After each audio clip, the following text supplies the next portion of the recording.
No other continent can rival Africa in the complexity of its human past.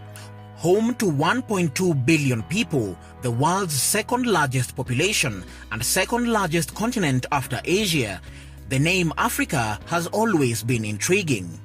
But have you ever stopped to wonder, as home to the first great civilizations, is it really possible to know how Africa got its name, and if the name Africa is even African?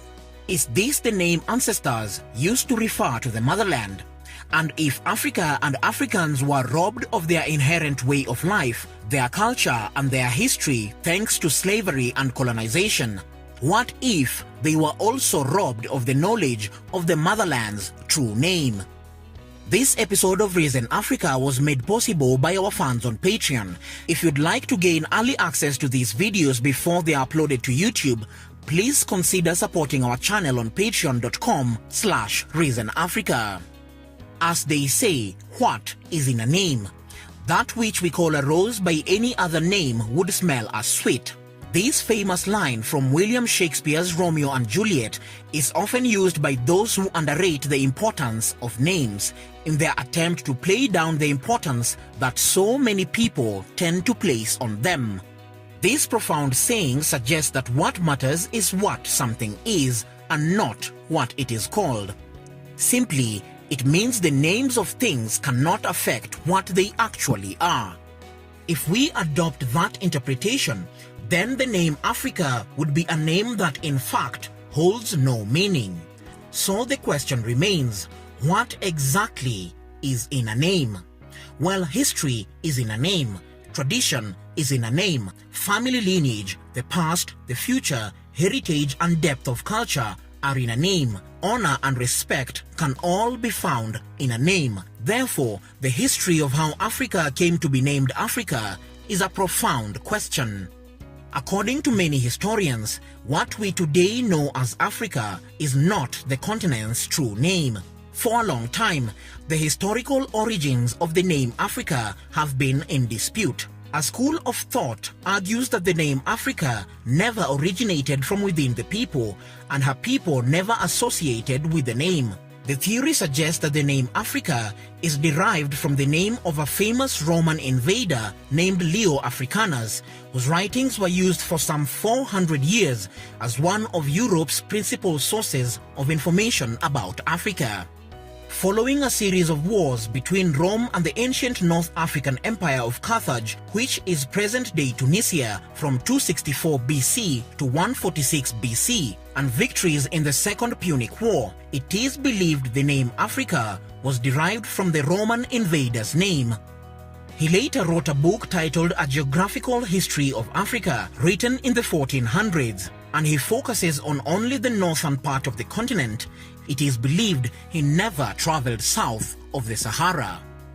The book was significant in shaping the idea of Africa for early modern Europeans who named the continent after Africanus. I can only imagine how objectionable it is for Pan-Africanist groups to accept that the name Africa has foreign connotations. Understandably so, names go much further than the individual to whom they are attached to. They tell stories of empires and civilizations. They draw pictures of pride, education and greatness that would be the envy of every artist. A name has the power to keep in memory struggles of the past and promise prosperity for the future. However, historians agree on one thing, that the name Africa was initially used to refer to only the northern part of the continent. Then, a few millennia later, it was used to refer to the whole continent after the Europeans continued exploring and learnt of the complete size of the continent and the name that the Romans had originally used for what was their small province stuck.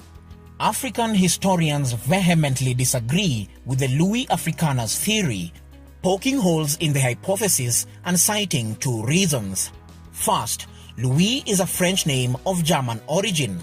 The earliest evidence of French people and/or culture at the earliest dates to several centuries after the fall of Rome.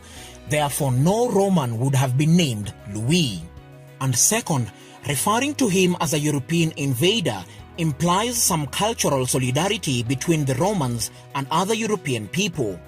At the time of the Roman Empire, there was no European identity and no European culture. Not to say that there still is today, but there is certainly a distinct cultural zone in Europe which was not present between 1 and 300 AD. According to another school of thought, the name Africa has always been in existence before the Romans invaded the land. African history scholars argue that the claims that the name Africa never originated from Africans and was created by the Romans is totally false. The theory is based on information that the Greeks occupied Africa in 332 BC, followed by Romans in 30 BC, and that the Greeks already knew Africa with the name Africa, but had various pronunciations due to Africa's diversity in language. It is estimated that there are over 6,000 languages in the world, and over 3,000 of them are from Africa. Going by this theory, the name Africa could either have been derived from the Greek word Afrik, meaning free from cold, or the Phoenician word Afar, which means dust, or from Latin Aprica, which means hot or sunny. A further explanation is that the name Afri, which is Latin, was used by the Romans to refer to those who lived south of the Mediterranean Sea. The origins of the word Africa is nevertheless still a raging and very present debate. Undoubtedly, there is no unanimity on the sources and original meanings of the word Africa. The foreignness of the name reportedly once prompted Professor Wole Soyinka, the first African Nobel laureate in literature, to demand that the name Africa be dropped, and as an act of self-definition, he proposed the adoption of terms for Africa and African to be rooted in an indigenous language, preferably Abibirim and Abibiman from Makan, which is a language spoken in Ghana. So what was the original name of Africa? Multiple sources say Africa is said to be known originally as Alkebulan. The word Alkebulan is said to mean mother of mankind or garden of Eden. According to some historians, Alkebulan is the oldest and the only word of indigenous origin. It should be noted that before the word Alkebulan was replaced by the word Africa, Alkebulan was called many names, including Libya, Kofie, Otygia, and Ethiopia, with Africa being the latest. Alkebulan is the oldest name that has indigenous African origins and was used by the Moors, the Nubians, the Numidians, the people of the Carthaginian Empire, also called Carthagans, and finally the people of Ethiopia. In the late 17th century, the name Africa is said to have been the new name given to Alkebulan, because the Europeans, during their explorations, preferred Latin names to others. Most of the names given to Africa, including Africa, were however used to refer to only small sections of the continent. Consider that Africa has a 250,000-year history of human life.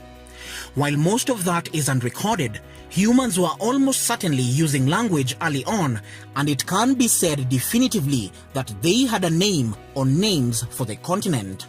Perhaps in line with this newfound language, Africans should from now be referred to as Alkebulanites. Enjoy the sport of Alkebulan Cup of Nations or the All Alkebulan Games, the new free trade agreement to be named the Alkebulan Continental Free Trade Agreement, and the African Union to become the Alkebulanite Union. Perhaps also my comrade and YouTuber Wode Maya would also consider renaming his illustrious movement from Africa to the world to Alkebulan to the world. Let me know in the comment section below if you think Alkebulan has a nice ring to it, and if Africans should adopt it, or if the name Africa still takes the day. If you enjoyed this video, please consider liking it, subscribing, and hitting the bell notification icon to stay up to date on all things Africa. Now, I have a playlist I'm gonna put on top of the screen right now that you should click on and watch if you'd like to have some better understanding of the continent. So go ahead and click on that and watch some of those videos.